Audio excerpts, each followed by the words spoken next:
Welcome to 2 News at 10 tonight. A former member of the LDS Church says her stake president disciplined her because she, quote, talked too much. Chris Jones with the exclusive interview for us tonight. And Chris, Tiercy Hadlock says she went to her church leader for comfort. Yeah, and she says she was getting anything but. She says that her life was falling apart, and the advice that she was getting from her church leaders was growing more and more alarming. So, kind of on a whim, she pulled out her cell phone during 2 of the meetings and began recording. And this is what she heard.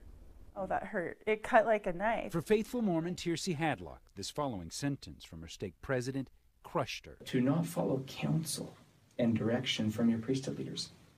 There's a name for that.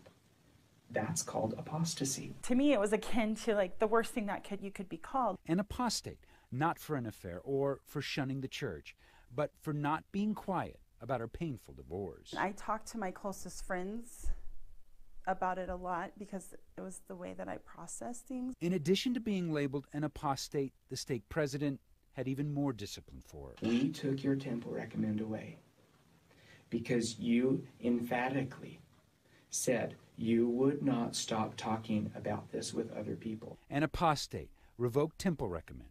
All this after Hadlock says her ex-husband and a woman in the ward were tangled in an emotional affair. But Hadlock says neither of them received any punishment. They get to do all of that and there's no consequence for their behavior.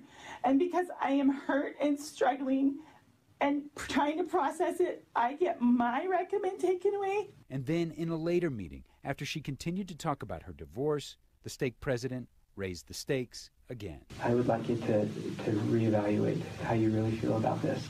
And if you can't, Tiercy, we're going to convene a disciplinary council. These recordings happened last year, but Hadlock says she had to speak out now because of the Me Too movement, the LDS Church's support of a bill outlawing recordings like hers, and news that LDS bishops told the ex-wives of Rob Porter not to leave him after he allegedly beat them. I needed to speak my piece. I needed to speak my truth. This is the time to share it and hopefully get other people help.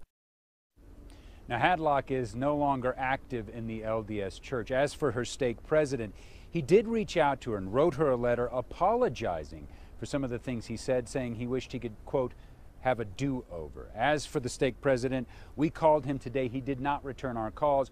We reached out to the LDS Church with a list of questions. They did not have answers for those questions. Guys, back to you.